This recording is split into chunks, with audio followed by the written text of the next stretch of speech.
This is the Independence Blue Cross Monday Night Kickoff Show, a weekly broadcast that breaks down each Eagles game better than anyone else. The Independence Blue Cross Monday Night Kickoff Show is broadcasting live from the Great American Pub in Conshohocken and is heard on both 1490 WBCB and 107.3 FM and is brought to you by SEPTA, Fogo de Chão, the Great American Pub, Independence Blue Cross, and Grand Cafe L'Aquila. We now go live to the Great American Pub in Conshohocken for the Independence Blue Cross Monday Night Kickoff Show. Now, here are your hosts, Paul Domowitch and Paul Jolovitz. All right, everybody, welcome to the Independence Blue Cross Monday Night Kickoff Show right here from the beautiful Great American Pub in Conshohocken, where there is a festive holiday atmosphere, people eating and energy going and TVs on and all kinds of holiday spirit in the air, as there was yesterday when the Eagles beat the Giants to snap that 3-game losing streak. Want to wish you a happy holiday, Merry Christmas, Happy Kwanzaa, Happy New Year, whatever it is you celebrate. Hopefully it's going well. We're going to give you an hour of Eagles football and chat with our guests who we'll introduce in a second. First, my co-host, Mr. Paul Domowitch. How was your Christmas, buddy? It was great, Jolly. How about yours?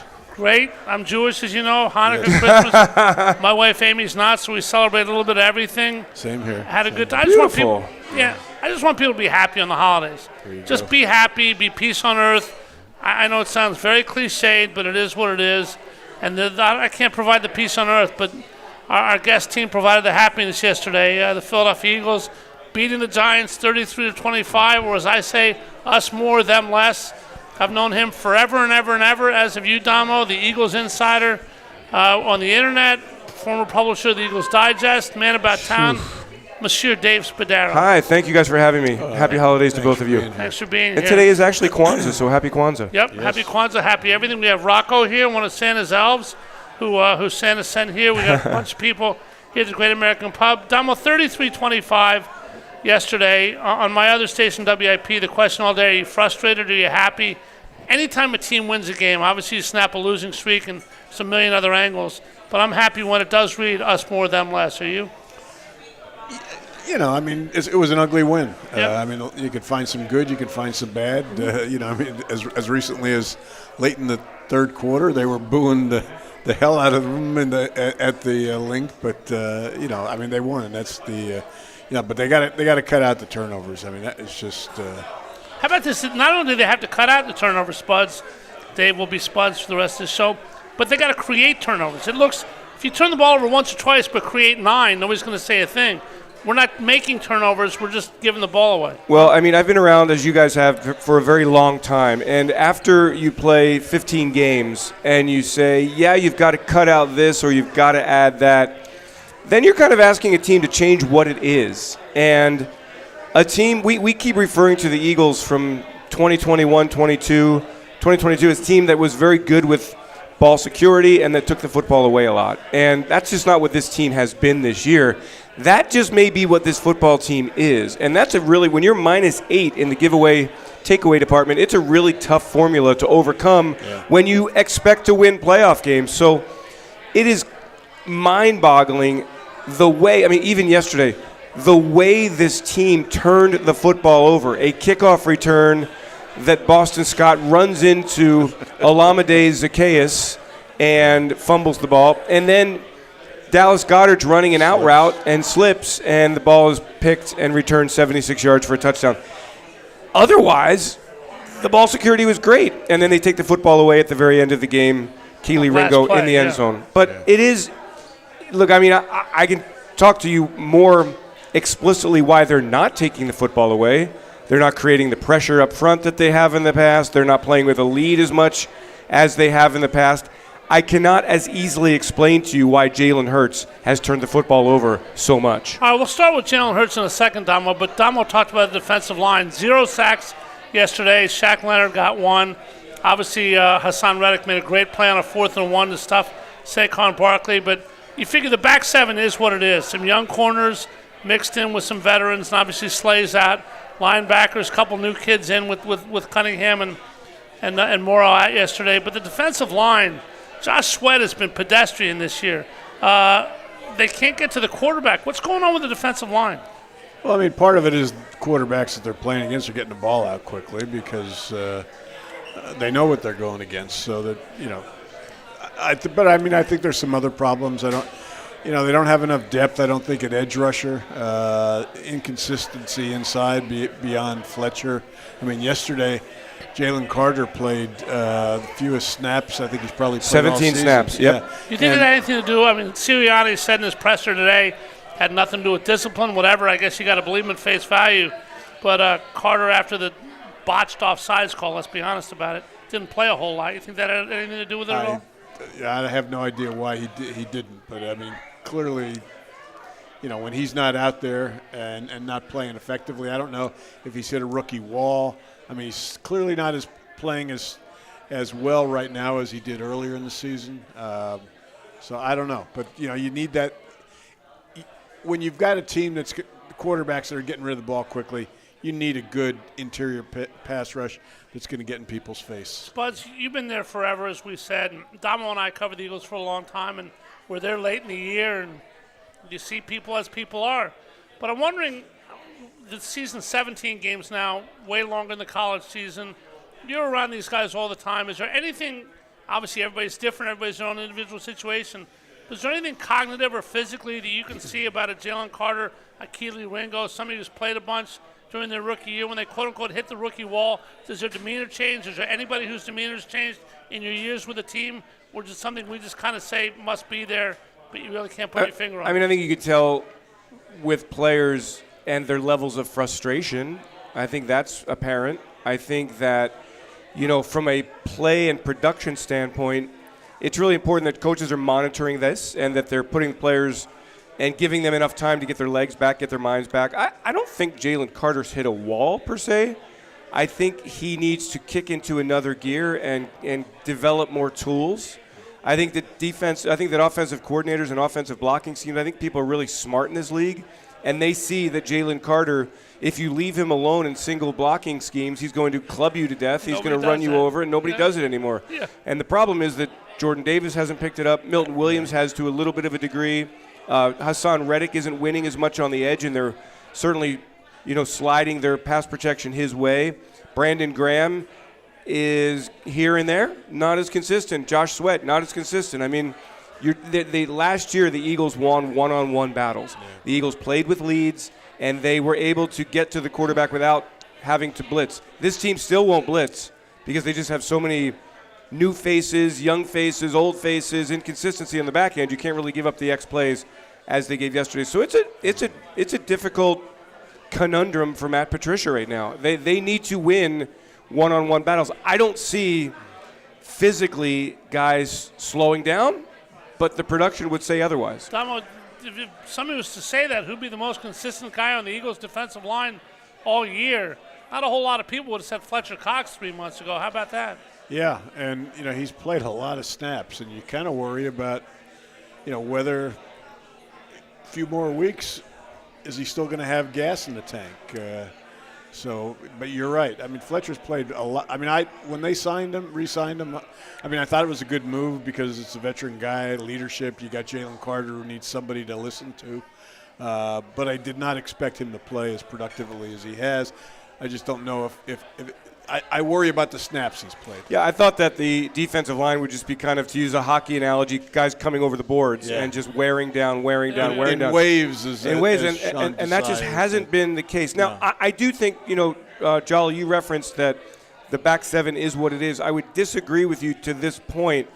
They're going to get Avonte Maddox back, and I really think that Avonte Maddox will make a significant difference, and he will solve the slot corner, the nickel cornerback spot that has been a mad rotation throughout the season as they're going through the Eli Ricks and the Bradley Robies and the, Sidney Browns of the world, and they've all done a nice job at times, but they are not at the level of Avonte Maddox. And if you can get Avonte Maddox back and he's playing at a high level, that makes your secondary, your back seven, a lot better, and it gives you an opportunity on the front end to maybe bring some pressure. All right, let's look at the whole dynamic of it then, guys. Obviously, Nick Sirianni switches the responsibilities, whatever you want to call it, between Sean Desai and Matt Patricia. Business cards never mean anything to me. Your power base is the only thing that means something. Matt Patricia's calling the signals. How much harder, Damo and Spuzz, does it when you have a back seven or a part of your defense that's in flux, guys getting hurt, guys coming in? That happens in the NFL, but a lot of youth. So now you're changing coordinators, a lot of new personnel, a lot of problems with the defense, a hesitation to blitz, an aggressive defensive coordinator. Throw it all in the stew and tell me what comes out, Damo. Well, I mean, they're just not good enough defensively, and they're old in some places.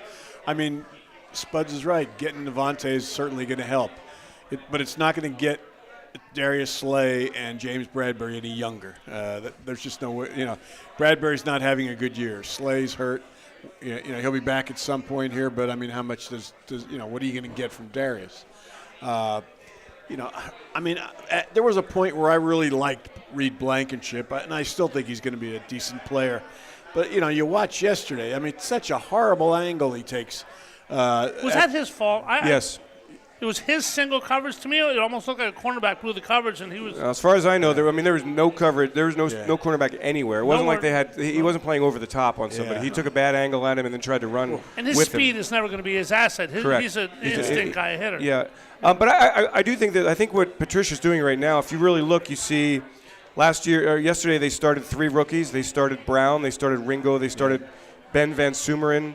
They played a lot of, Nolan Smith got some snaps in there with Reddick. Yeah. They played Eli Ricks quite a bit. They played Carter 17 snaps. They played 6 rookies in all, a decent number of snaps. And then you include Blankenship in his second year, Jordan Davis in his second year. I think that in the big picture, what Patricia's trying to do is just figure out what his personnel can handle and use these last 3 games, 2 now, to kind of experiment, if you will, and find out what works going into the playoffs, what he can trust going into the playoffs. I mean, the Cardinals are not going to threaten you with anything. They've got a tight end who can catch the ball. They've got a quarterback who can run the ball, and they've got a decent running back in James Conner. But they've got nothing at wide receiver. Yeah. So I think the hope is that's you find something, and you find something that works, and then you go into the playoffs building on that. I think that's what you as the Philadelphia Eagles. That's what you have to hope for. I think that's fair of him to say. I mean, that's what Patricia has to do, isn't it, Tomo? Yeah, and this schedule benefits them to some degree here. I mean, these last 3 games, because you can get these guys in there, still win games, still help your seeding, but give snaps to people like Sidney Brown and the rest of these guys. The rookie linebacker who I really like. I think he's going to be a decent player. When is the question? Will they show any improvement by the time we get to the playoffs? I don't know. That's a question that's. Will Kobe Dean be back? Not for the season. I don't think so. He's still on a truck and walking boot, and he's just puttering around the NovaCare complex. But I think that you can figure out. Look, you can figure out that you've got a veteran in Shaquille Leonard that maybe you play him as a downhill linebacker, and he adds as a pass rusher, try to run blitz him, try to pass rush him. You got to figure out a way to get Reddick back on track. You got to figure out a way to get Nolan Smith to add something in the pass rush. He plays the run well. He sets the edge nicely. But they need more options. The key last year, they had 4 players in double digits in sacks. Yeah. And they just haven't had that production. 40 quarterback sacks this year after 15 games, 70 in 17 games last year. Tom, I know you have something to say, but I got the big riddle for Spuds to begin with. Riddle me this, Spuds. Yeah. I can't figure it out. We've tried it for a couple weeks now. Nobody can figure it out. It's not the biggest problem with the Eagles or in civilized society. Just wondering if you have any idea. The Eagles have 2 defensive starters named Darius, neither of whom ever wants to be called Darius. Darius Slay wants to be called Slay. Shaquille Leonard obviously changed his name to Shaquille. What's the problem with Darius in the locker room down at NovaCare? Well, Jolly, I would say it's a great question, but I don't really think it's a great question. I have absolutely no idea. Darius Slay is, living on the big play thing, having fun with that. I haven't really gotten to know Shaq too well. I don't know why he changed his name. Legally changed his name, Damo. Yeah. You had something meaningful to say before I interjected with that. Go That's ahead. really thank you very much. Well, anything is probably more meaningful than that. A fountain of worthless knowledge, there Jolly. It's good to see you haven't changed through all these years. Never. We were talking about the problems of the defense. The best thing that can help this defense is that offense scoring as many points as they can. Yeah. Playing like they did last year when they had a plus 121 first half point differential. where you get to the second half and your pass rush can just pin their ears back and not have to worry about the run. But I don't know that that's going to happen. The last 2 weeks, on a positive note, they've actually led at the half.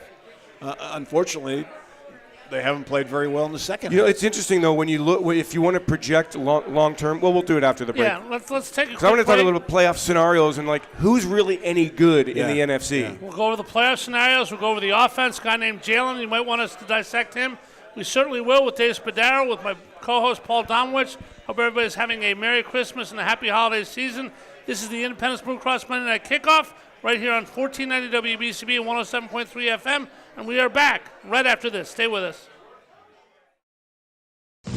Since 1991, the Great American Pub in Conshohocken has been offering an authentic and memorable experience for guests looking to dine in or enjoy the bar and nightlife. Located at 123 Fayette Street in Conshohocken, the Great American Pub has all your craft beer selections and some of the best food options anywhere. While you're there trying their buffalo chicken spring rolls or Maryland crab cakes, enjoy your favorite sporting events on their numerous televisions surrounding the bar. Visit them at 123 Fayette Street in Conshohocken or learn more online at thegreatamericanpub.com. Millions of Americans are losing their medical assistance or Medicaid coverage. If this affects you, Independence Blue Cross can help. You may be eligible to enroll in a health plan for as little as $0 a month. With Independence Blue Cross, you get the largest provider network in the area, including most Keystone First doctors and hospitals. We also offer free 24/7 telemedicine, coverage for hospital stays and prescriptions. See if you qualify for $0 health insurance and enroll today. Call Independence Blue Cross at 1-844-464-2583 or visit ibx.com/staycovered. If you're looking for a stylish and sophisticated fine dining experience, visit your Eddie V's Prime Seafood restaurant near King of Prussia. Eddie V's Seafood features an abundant selection of fine wines and curated cocktails to complement exquisite steaks and seafood made from the highest quality ingredients. In the V Lounge, sip on imaginative handcrafted cocktails with attitude while enjoying signature appetizers. Conveniently located between I-276 and I-76 near the King of Prussia Mall. Call them today, 610-337-7823 to schedule your night out for Eddie V's Prime Seafood. Head out to Dion Square, located at South Oxford Valley and South Olds Boulevard, with the following businesses ready to serve you: Pat Dion Beverages, CVS Pharmacy, Smile Culture Dental, Biomat, Wayner Nationwide Insurance, Liberty Auto Tags, Pennsylvania Fine Wine and Spirits, Lee's Hoagie House, AutoZone, and First National Bank and Trust of Newtown. Make Dion Square your one-stop shop for all your shopping needs at Fairless Hills.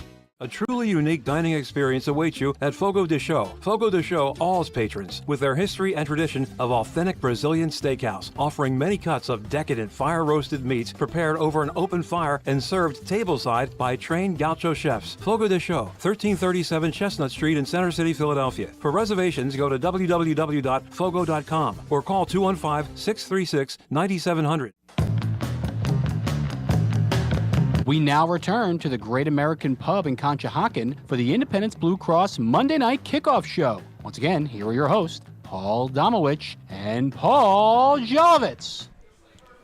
All right, everybody, welcome back to the Independence Blue Cross Monday Night Kickoff Show, live from Great American Pub in Conshohocken, where things are happening. Don't forget you can watch the show live at WBCBSports.com and YouTube Live by searching WBCB Sports. Any conversation of any Eagle game usually starts with the quarterback.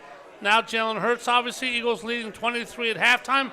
After some questionable clock management by both Jalen and Nick before the half, but you're ahead 20-3, which became 20-18 in the third quarter. Guys, beginning in the fourth quarter, a huge 3rd and 12 with a chance, fans chanting, run the ball, run the ball.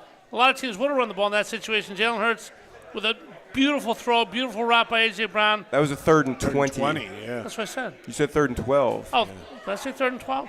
Let's give him credit. Dr. Floyd, please report to the pub, second floor. Hey. 3rd and 20, absolutely. 32-yard completion. That was a play of the game. And there was a defensive back sitting there, and I'm going, oh, my gosh, no. Isaiah Simmons. Isaiah Simmons was Hell right of there a in the throw. flat. Yep. It was a really great throw. And, look, I mean, I understand the run-the-ball crowd, and I've been with the Eagles forever. And all through the Andy Reid years, it was run the ball, run the ball, run the ball, run the ball. And I guess I've just grown up on the throw the ball to set up the run. And I think that in that instance, after they converted that 3rd down, they then turned to the run. And so I went with the storyline, the run was set up by the pass. And it was a great pass, gutsy call, needed to happen. I believe in chunk plays in the pass game. I think the Eagles' offense has been missing that more than anything this season, and they got some chunk plays yesterday, and that was the biggest one of all. And sometimes, Donald, when they tried to force him, as they did last week, I thought it was organic yesterday. The touchdown pass to Devontae, DeAndre running well. He's going to pass 1,000 yards. How do you feel about that, the chunk play thing? You get big chunks. Obviously, you make long drives a lot easier. What do you feel about the attitude? I mean, they've been very successful with the deep ball. One of the things people criticized Jalen for when he came into the league was they said that he couldn't throw the deep ball. So they saw he's turned into one of the better deep ball throwers in the league. Now, granted, he's got two great receivers, but the Giants yesterday took that away, and he had started to become kind of enamored with the deep ball. It just had become too big of an aspect to that. Wait a second, stop right there. This is an obvious duh, but Jalen Hurts is human, and we can talk about his attitude and his work ethic and everything else. I think he realizes where the Eagles are, the problems they're having on defense. He's starting to press a little bit. It's a very human trait. It's something that's going to happen with pretty much everybody. I think the last couple of weeks, he's kind of fallen into that trap. Is that a fair statement? Yeah. I mean, you're coming off a Super Bowl. Everybody expects you to get back there. You have a standard, which he's mentioned many times. The fans have a standard, which is clearly high because they expect this team to be back there. And it creates a level of frustration when you don't play up to it, like yesterday. And then there's also the component where defenses have been studying you. Yes, absolutely. And have a game plan against you. And what I've seen this year, defenses are much more willing to give Jalen the pocket and, for lack of a better term, mush rush him and make him read the zone and make him win with his arm. And they've taken away the RPO game, and we don't really see the explosiveness from Jalen as much in the run game. I think he's averaging 20 to 25 yards fewer per game on the ground. But 15 touchdowns. That's all right. That's all the brotherly shove stuff, and that's a really valuable weapon, and that's great. But when this Eagles offense really roared in 2022, they were a threat with the quarterback gashing in the run game. But the one word that we're all talking about without using it, which is the key to life, in my opinion, I don't care what you do for a living, certainly in sports. And Damo, you talked about how other D coordinators watch film in the offseason. Adapting. Adjustments. Life is a continual period of adjustments, guys. And chapter 2 might be this. Chapter 3 might be Jalen going to something else. You got to stay a step ahead of the Joneses, and those who do succeed. Yeah. I mean, most defensive coordinators that were going to face this team this year spent a lot of time watching film, looking for ways to shut this offense down or slow it down. And one of them was to stop him from running, dare him to pass, especially in the red zone. And until recently, he's improved in the red zone. He had improved on third down, which were two things that he needed to do. He struggled lately. Yesterday's, you look at the numbers, you're not, aside from 301 yards, you're not terribly impressed. But I like the way he played. Like I said, the Giants did not allow them to take, they weren't giving him the deep ball. He threw 4 passes that went like 11 yards or more in the air. And, he had some passes that he missed that, as the coaches like to say, he'd like to have back. But, that 32-yard pass to A.J. Brown might be, if you're putting together his top 5 throws of the last 2 years, that's probably in there. And then the bad snap that he picks up, has to scramble to his left and finds Calcaterra. That was just another amazing throw that he made yesterday. All right, so we're talking about the mental, the physical of Jalen Hurts. I agree with you, everything you just said, Damo. And by the way, sorry for interrupting, but had the Eagles been better in the red zone yesterday, they would have scored 50 points. They were 2 of 5 in the red zone. And that's where a lot of the offensive play calling problems have been with Brian Johnson. It hadn't jived, whether it's execution, play calling. But back to one thing, one of the reasons we brought Mr. Spadaro here, other than the fact that we love him, he is the Eagles insider. He sees things that We do not. Tells fans things that they don't know already. Spuds, you're there every day when Jalen Hurts has to be walking down the hall in sweats with a cup of whatever he has in the morning, going to a meeting. Carries a little briefcase around with him. Carries a little briefcase. Yeah, a little attaché, if you Nice. will. Yeah. Corporate world. Yep. Anything, I mean, obviously he's got the knee. Everybody in the NFL is hurt this time of year. Who's injured, who's not. Have you noticed any physical limitations to him? I don't even. I mean, he's not missed any practice time. I think he's fine physically. I think the teams have done a really good job taking away the edge. And his success running the football has been on the quarterback draw. It has not been pull the ball down and run with it. They've taken away the edge, and I think it's a chess match in the NFL, and it's a move counter move, and the Eagles have not successfully consistently answered the counter move of taking away the RPOs. And Is motion part of that on offense, or is that just something that's a crock that we happen to latch on to? I mean, a lot of people have made a big deal about the fact that some of the other successful offenses in the league, San Francisco, most notably Miami, use motion. I mean, Nick says he's not going to use motion unless there's a purpose to use motion. Although I think we're seeing a little bit more of it lately. A little bit yesterday. So, we'll see. I had a question for Spuds. Brian Johnson has known this kid, Jalen, since he was 4 years old. But their relationship his first 2 years here has been very different than it is now. He was his quarterback's coach. We all know that a quarterback coach and a quarterback have a different relationship than an offensive coordinator and a quarterback. Has it taken a while for them to get on the same page this year, do you think? I don't think so, but I am not surprised that the veteran scribe comes up with the key question. Because it's not about, he's not throwing it to the underside receivers, and he's not being asked to do the relationship changes from quarterback's coach to offensive coordinator. Yeah. And not only does the relationship change, guys, we've all had situations in life, everybody does, where you have a very good friend of yours that you start to work with or date on a social level or whatever, and things change. And to me, Brian Johnson and Jalen Hurts may be the best of friends, but they don't have the greatest working relationship the way I can look at it. Either Brian is not vibing Jalen, Jalen's not vibing Brian. It's just not Shangri-La. It's interesting. So to finish the answer, I think the relationship has changed. It's had to have changed. I don't necessarily think it's a negative change. Yeah. I think that Jalen is just having a touch less consistency in his game. The Eagles have scored a bunch of points. They have had numbers that are comparable to last year. What jumps out at you is the turnovers. And last year, some of those 50-50 balls, A.J. won and Devontae won. And this year, some of those 50-50 balls are going the other way. And I'm not sure that that's Brian Johnson. I think is it Jalen trying to do too much at times? Yes. Has he gotten away from just kind of being more patient? And maybe. And then I also give credit to the defense. But I do think that there's something to be said for when you go from a quarterback's coach to an offensive coordinator with a quarterback, by the way, who's got a new contract, who's got a lot to live up to, who was an MVP finalist last year. Yep.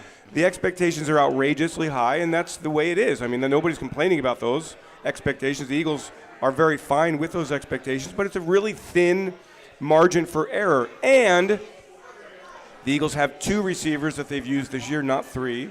The Eagles have 1 tight end this year that they've used, not 2. The offensive line hasn't been quite as good. They haven't scored early as they should. They haven't been as good as the red zone. I mean, I think there are a lot of factors that go into it, and I think one of those factors is certainly the coaching staff. All right, we're going to examine that when we come back. The Eagles have a tight end that I like very much, but I don't think he's had a very good year. Nothing vertical really at all for Dallas Goedert. He's made his catches, gotten his yards, a tremendous blocker. He really hadn't been a difference maker this year. We'll talk about that, as well as are the Baltimore Ravens 50 points better than the Eagles? They whacked the Eagles.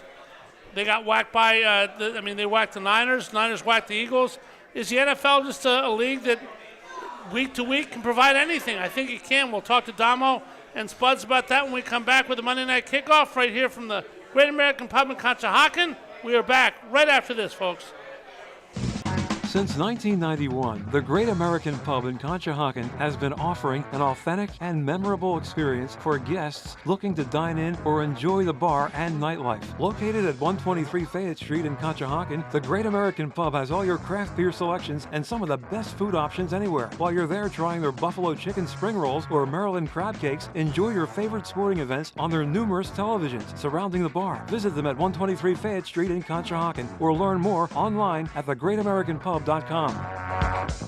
Millions of Americans are losing their medical assistance or Medicaid coverage. If this affects you, Independence Blue Cross can help. You may be eligible to enroll in a health plan for as little as $0 a month. With Independence Blue Cross, you get the largest provider network in the area, including most Keystone First doctors and hospitals. We also offer free 24/7 telemedicine, coverage for hospital stays and prescriptions. See if you qualify for $0 health insurance and enroll today. Call Independence Blue Cross at 1-844-464-2583 or visit ibx.com/staycovered. Head out to Dion Square, located at South Oxford Valley and South Olds Boulevard, with the following businesses ready to serve you: Pat Dion Beverages, CVS Pharmacy, Smile Culture Dental, Biomat, Wayner Nationwide Insurance, Liberty Auto Tags, Pennsylvania Fine Wine and Spirits, Lee's Hoagie House, AutoZone, and First National Bank and Trust of Newtown. Make Dion Square your one-stop shop for all your shopping needs at Fairless Hills.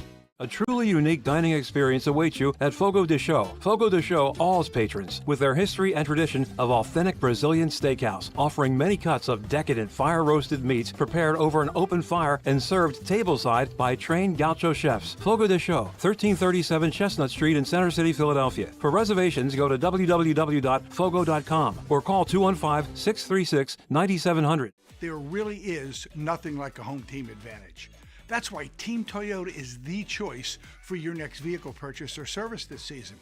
With new Toyota models available for immediate delivery and over 100 certified used and pre-owned vehicles for any budget, plus service specials to keep you on the road to victory. Shop or schedule online at teamtoyota.net or choose one of our 3 locations in Langhorne, Glen Mills, or Princeton. Are you part of the team? We now return to the Great American Pub in Conshohocken for the Independence Blue Cross Monday Night Kickoff Show. Once again, here are your hosts, Paul Domowitch and Paul Jolovitz. All righty, back here with the Monday Night Kickoff. We have a great guest here, Dave Spadaro, who's had an interesting life, an interesting career with the Eagles organization, with the Eagles Digest and the like. Spuds in a lot of cities in this world. Nobody even knows what the Eagles Digest is, Jolly. That died back in 1997. Well, actually, we kept doing it. We turned it into like a digital format. But with the magic that you have, is there a lot of people in, I'm sure, Detroit, Seattle? L.A., a ton of them. Ran into a ton of L.A. Eagles Digest subscribers who back in the 1990s and the late 80s were like, hey, wow, Eagles Digest was the only thing that I had that covered the Eagles. But the point of the discussion is, in this case, that there are a lot of Dave Spadaros out there, and the people in that city, if you asked 100 people in Center City, whatever, who's that? Whatever. You have a unique position here. People know who you are. I do have a You're a part of the team. Yes. You're part of the DNA of the team. People look to you when things are good, when things are bad. How much of that is a testament to the football prowess of the fans of Philadelphia and just the general importance of football to our city? I mean, it's really, that's the thing. It's really amazing that and I talk to a lot of players who come from other teams.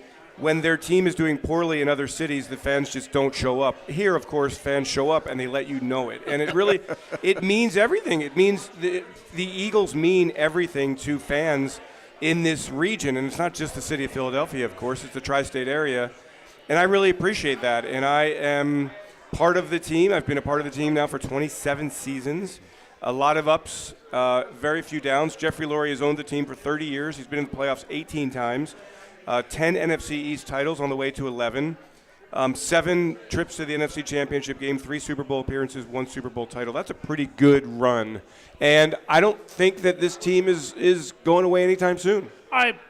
One of the good things about you, though, and Damo has a lot to say as well, but one of the things I admire about you is that you work for the team, you get your paychecks from the team, but you don't hold back. You don't look to rip the team. Well, I sure do hold back. I mean, thank you for saying that. But you also, in your top 10 things about last night's game, top 10 impressions of last night's game, turnovers, this can't happen, blah, blah, blah. Right. You don't look to shred the team.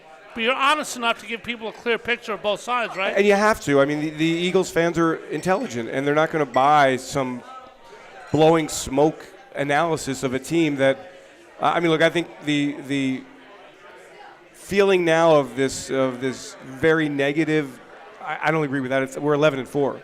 But we're not going to hide the fact that the Eagles didn't play well yesterday. I mean, they played a lousy Giants team, and it was 20-18 at the end of the third quarter. So you can't snow Eagles fans. They know what they're looking at. They are intelligent people, and there has to be some credibility on my side. That said, I don't go overboard, and I think that at times this city does go overboard. It's a city of passion. It's a city of extremes, and that can be good and bad. I mean, the way the team was booed off the field at times this season, I kind of sat back and went, wow, didn't we just go to the Super Bowl last year? But it didn't matter because the fans it means so much to people that they live it at that moment, and they do not hold back. And I think everybody truly appreciates that. What have you done for me lately, right, Tomo? Yeah, I always used to ask Andy Reid when he was here, because the crowd was merciless on him. Yes. Yes. I said, why do you want to coach here? I said, you could go anywhere. I said, tomorrow somebody will hire you, and Kansas City did. 2 days it took, actually. And his answer was always the same. I just love the passion of these fans. I mean, you could disagree with them, but they care. They care, and they show it. And that's not the way. And those who've never been outside of this market don't understand that it can't. How can that possibly be different in other cities? Well, it is. There's a lot of great football cities. Pittsburgh's an awesome city, Green Bay for sure. But Philadelphia has that angst that you just cannot find anywhere else. And that's why really last year, the Eagles were so dominant. It was such a great collection of young men. I think everybody really were glad that Nick Sirianni on our side. I'm sure a lot of other teams don't like Nick Sirianni with his sideline antics. And to fall short in the Super Bowl was just so heartbreaking. Well, we have obviously an NFL stands for not for long, a lot of people say. And Spuds, obviously the results in the NFL, Team A beats Team B, beats C, B beats C, A and C have nothing to do with it. Has Andy Reid forgotten how to coach? Has Bill Belichick forgotten how to coach? This is a season of what have you done for me lately, but what happened last week? Does it ever amaze you guys, either one of you, the change in results and way teams play and perceptions of teams that literally are a week-to-week, if not day-to-day thing in Philadelphia? Well, I mean, that's why, you've got to seize the moment. Carpe diem, right? That's why, not winning last year, it's easy to say, well, we'll be back. Well, guess what? You might not be. Teams, since the start of the salary cap in the mid-'90s, one team that's been in the Super Bowl, win or lose, has gotten back to the Super Bowl the next year, and that was the Patriots. After losing to the Eagles in 17, gets back there in 18 and wins. It's just really hard. You got a target on your back. You got to change. This team lost so much of its personnel on defense. You might get, 1 year you're healthy, the next year you're losing key players. There's just so many reasons why if you don't take advantage of it 1 year, there's no guarantee that next year's good. Half the teams that make the playoffs in the NFL every year aren't there the next year. Most talent guys I know, Spuds, will say to me, if I ask them this particular question, that the difference between pure talent on the absolute best team in the NFL and the absolute worst team, assuming everybody's healthy, maybe 10, 15%, and there's a million other factors that work in. You got to have those all going in your favor to get back to a Super Bowl 2 years in a row, don't you? Yeah, and then you also factor in with the Eagles that the two coordinators have been replaced. A key defensive coach was replaced, Denard Wilson, who's now with the Baltimore Ravens. So all of that means something. That said, guys, the Eagles are 11-4, and it may not be the most picturesque 11-4, but I still believe that they're going to win the final two games, going to be at least the number 2 seed in the NFC playoffs, and I think the Eagles are going to be a team to be reckoned with as you look down the line in the conference and you go, okay, who could they play first playoff game? Could it be the Minnesota Vikings? You don't want to play the Rams, I'll tell you that. You don't want to play the Rams. Could it be the Vikings? Could it be then the Buccaneers? Could it be the Lions? I'll take any of them at Lincoln Financial Field. Well, you guys, we're all in a strong spot this week, and a strange spot for us because the Lions play the Cowboys Saturday night. Basically, for the Eagles to be the number 1 seed, Eagles have, assuming the Eagles win 2 weeks, Detroit and San Francisco each have to lose once. Forget the tiebreakers. We're not going to explain those to you. If we'd understood them, we would try. But Damo, Philadelphia in a tough position last week. My buddy Sean Young, who comes every week, was saying, I can't ever root for Dallas to win. I'll just root for Detroit to lose on Saturday night. But an Eagle fan basically has to root for Detroit to win, to lose this football game to the dreaded Dallas Cowboys. Sometimes you got to sleep with the enemy, don't you? Yeah, I mean, I don't think that realistically are going to end up with the number 1 seed. Maybe not. I think they're going to win the division and probably get the number 2 seed, which means they're going to get a home game. And need to get two home games. I mean, there are worse things, I mean, I agree with Dave. I mean, it's a lot of people are gloom and doom right now. This team isn't playing its best football right now, but it doesn't mean it's not going to get better. I mean, you could look at teams.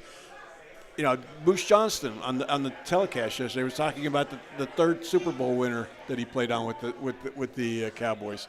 They lost their last 3 games. Nobody was giving them a chance.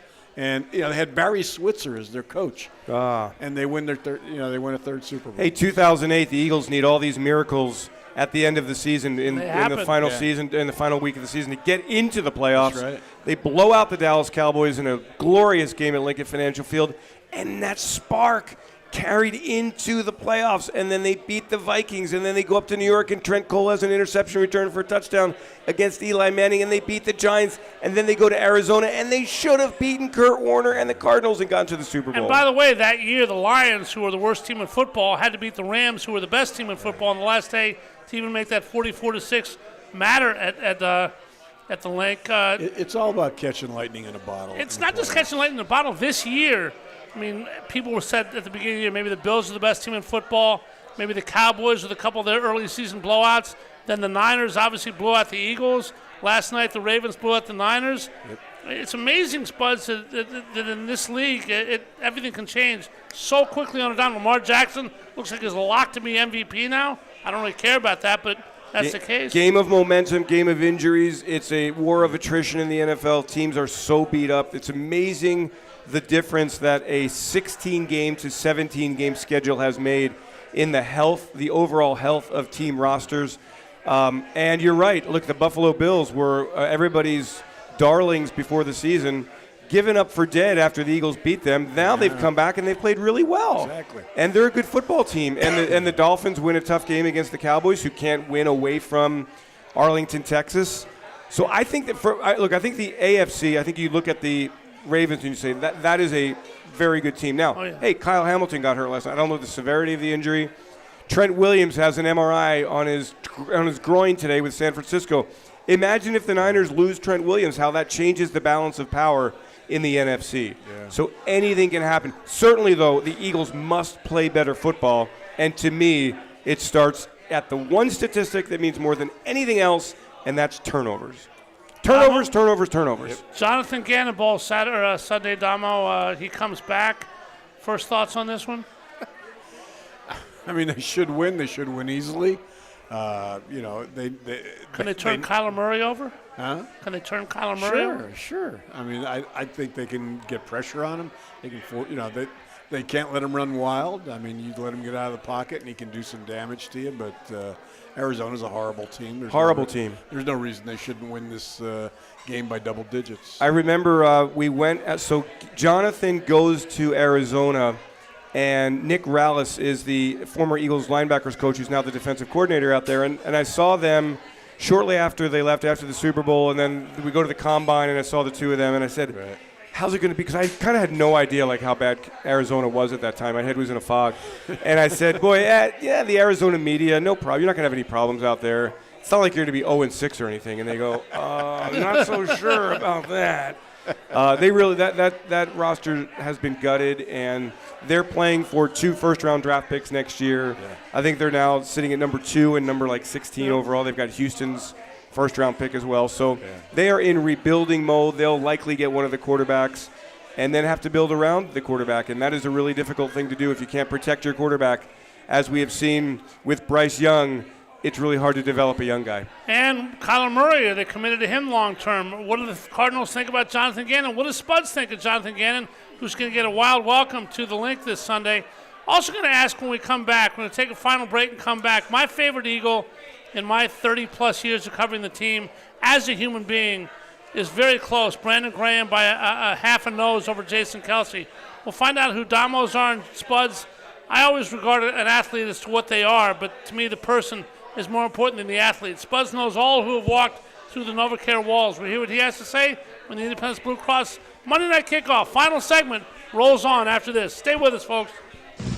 Since 1991, the Great American Pub in Conshohocken has been offering an authentic and memorable experience for guests looking to dine in or enjoy the bar and nightlife. Located at 123 Fayette Street in Conshohocken, the Great American Pub has all your craft beer selections and some of the best food options anywhere. While you're there trying their buffalo chicken spring rolls or Maryland crab cakes, enjoy your favorite sporting events on their numerous televisions surrounding the bar. Visit them at 123 Fayette Street in Conshohocken or learn more online at thegreatamericanpub.com.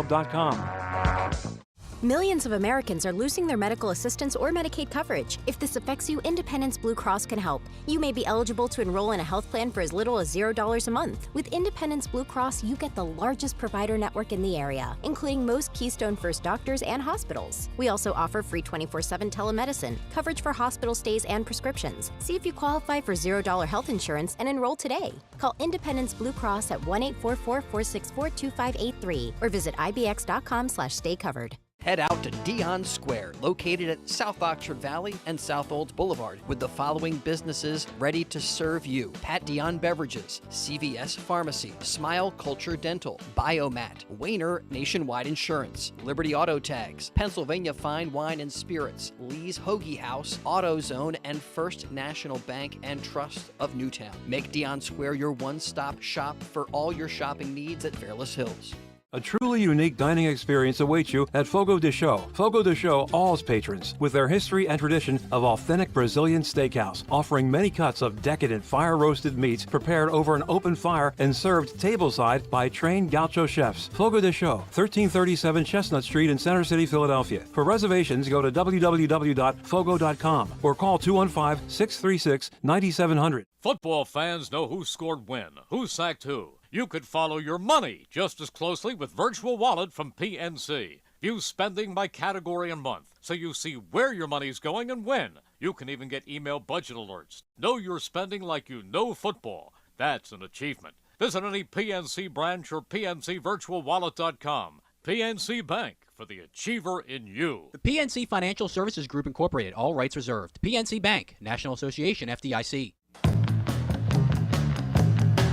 We now return to the Great American Pub in Conshohocken for the Independence Blue Cross Monday Night Kickoff Show. Once again, here are your hosts, Paul Domowitch and Paul Jolovitz.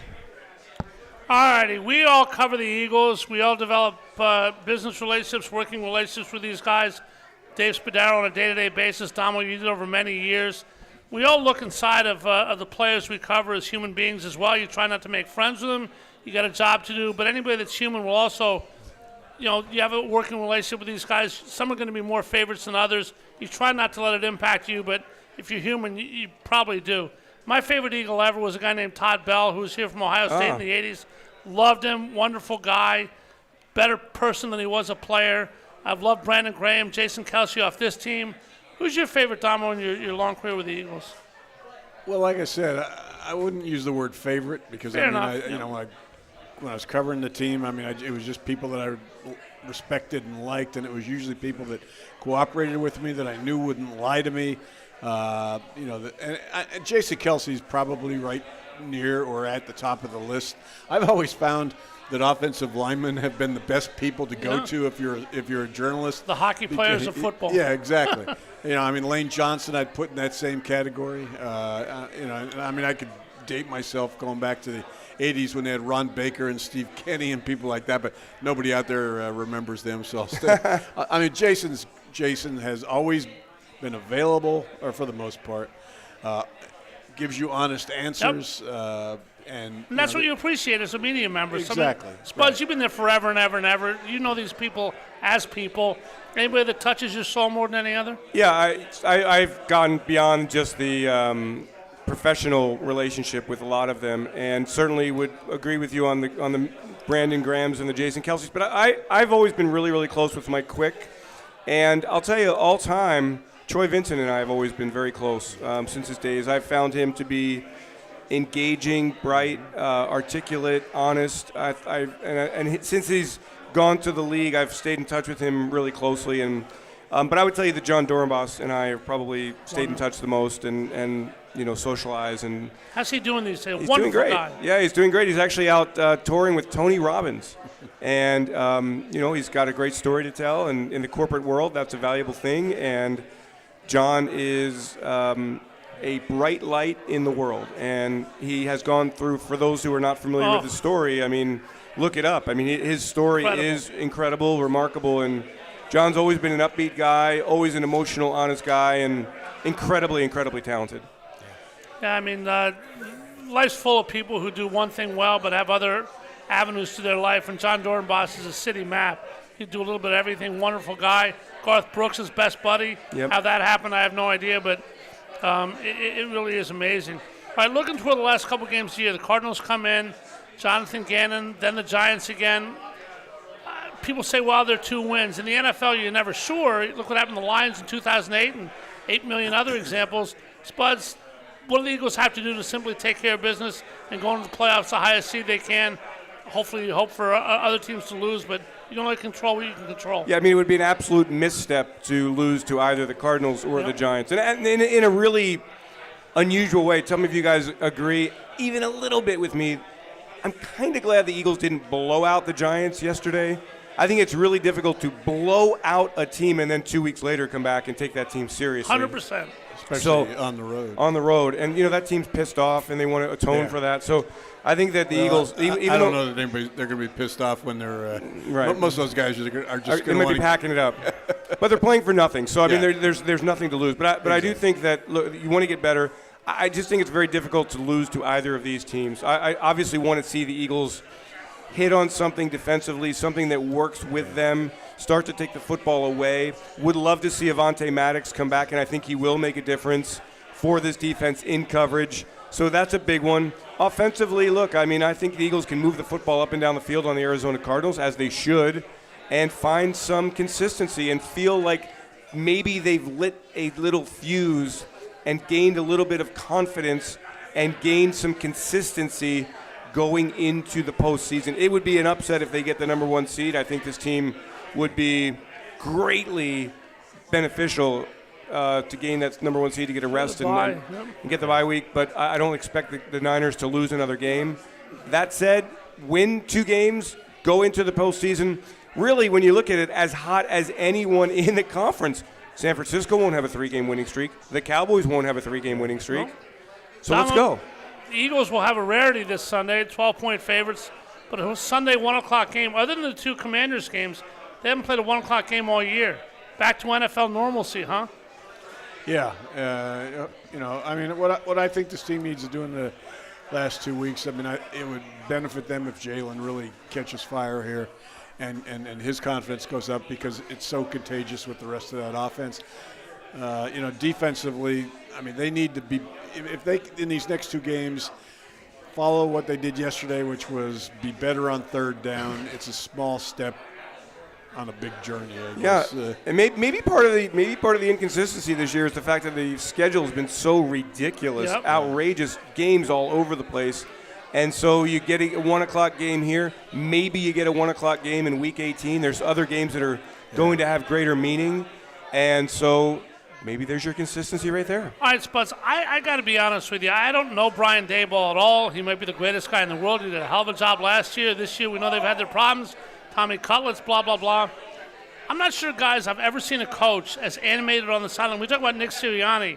Nick Sirianni's a pip next to the Gladys Knights about Brian Daboll. I mean, constantly insane on the sidelines. Does that help a football team?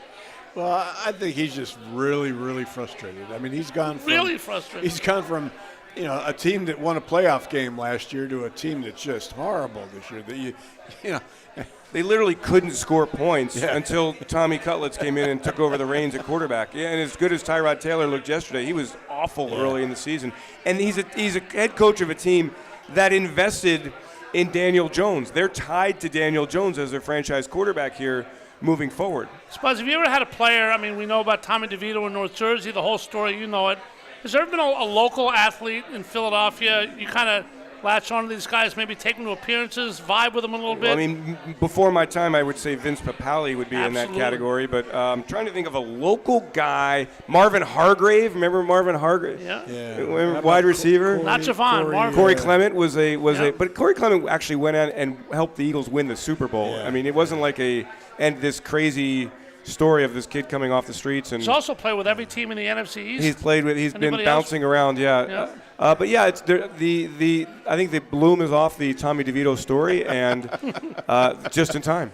And he fired his agent. But all I care about is that the Eagles find a way to win these last 2 games, stay healthy, get healthy, and somehow gain some, because it does intrinsically happen. It can be very organic that the spark is lit and you just get hot. And I think this team is capable of that.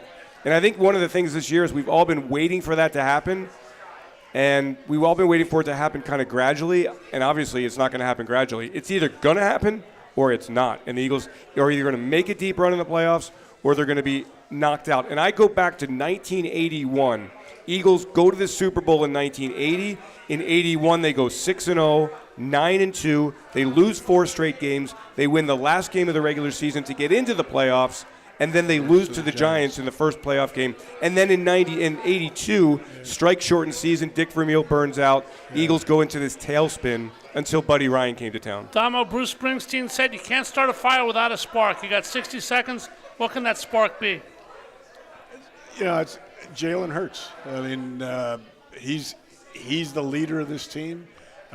They go as he goes.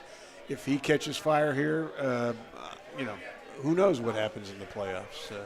Like I said, lightning in a bottle. I'm going to go with a couple of takeaways. I think if you just can get a couple of takeaways on defense, you have a chance to really build something on that side of the ball. And with Arizona, with the Giants ahead, it's feast time for the Eagles defense. All righty, well, guys, it's been a pleasure. We got a bunch of people here, great atmosphere at the Great American Pub. Come on down. You'll enjoy the food. You'll enjoy the company as we swim toward the new year. Damo, it's been a pleasure as always. Look forward to next week. We'll be on next week again, Tuesday, January 2nd. Obviously, all the college bowl games, New Year's Day. Happy New Year to everybody. But Tuesday, January the 2nd, we'll be here at 6 o'clock, and you'll be here. Thanks so much for this week. Thank you. Thanks, guys, for having me. It was a pleasure. Great to see you. Happy New Year. Great guest, Buds. Continue good luck. Thank you. Tell everybody where you can read your stuff.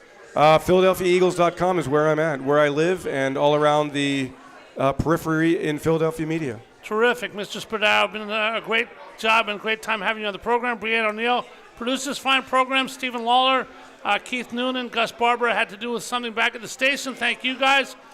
For Paul Domowitch, I'm Paul Jolovitz for the Independence Blue Cross Monday Night Kickoff. Wishing you a great week, a happy New Year. See you next week, and go Eagles! Go Birds!